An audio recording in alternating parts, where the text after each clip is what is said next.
નમસ્કાર મિત્રો, આજે આપણે જોઉં ગાય આધારિત જે દવા બને એનું રિઝલ્ટ. આ મૂરા વાવેલા છે.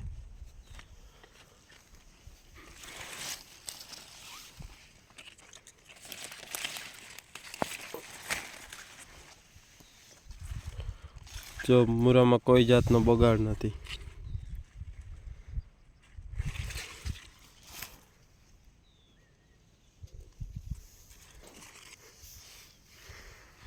બધા મોટા મોટા, એક જ બાજુમાં ત્રણ હોય તો બધા સરખા.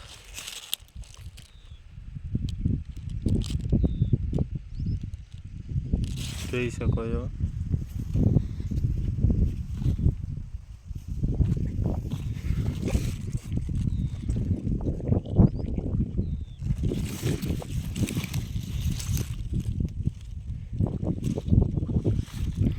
ને બાજુમાં જ વાવેલા છે જે 15 દિવસ પહેલાં વાવેલા મૂરા, જેમાં ગાય આધારિત દવા નથી છાંટેલી અને કેમિકલ નથી છાંટેલું.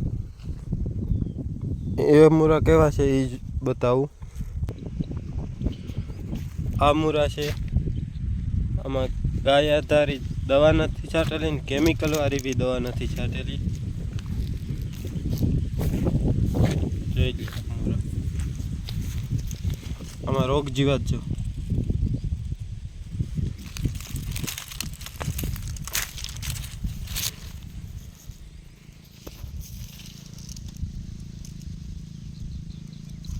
જો મસી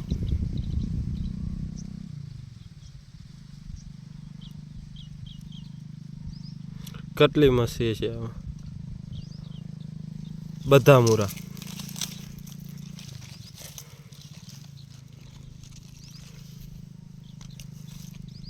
જો.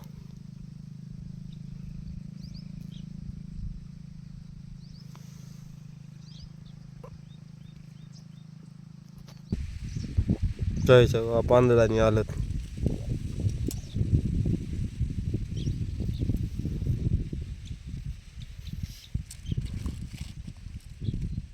બધા પાંદડાની અંદર મસી જીવાત જો.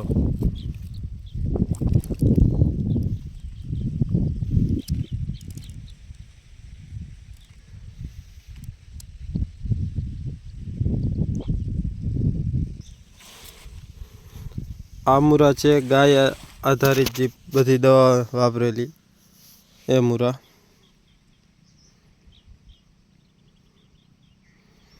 ને આ કેમિકલ વગર ગાય આધારિત દવા બી નથી નાખી એમાં. જો કેટલી જીવાત પાંદડાની પાછળ,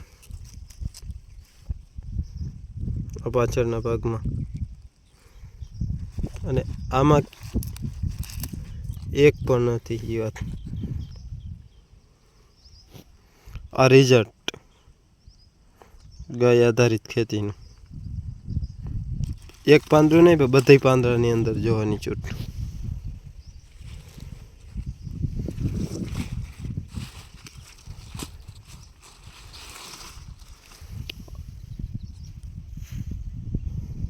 મૂરા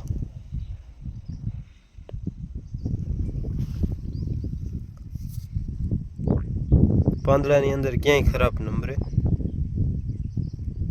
મૂરાની હાઈટ જોરદાર.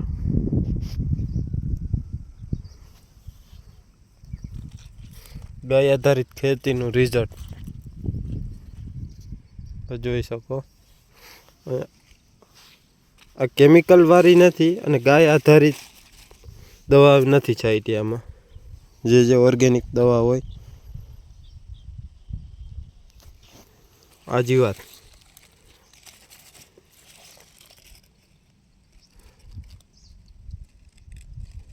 ને મૂરા જો આ ઝીણા ઝીણા જ છે.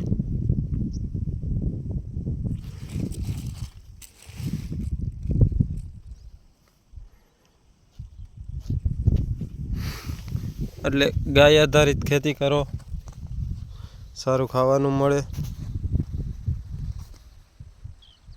જોઈ શકો.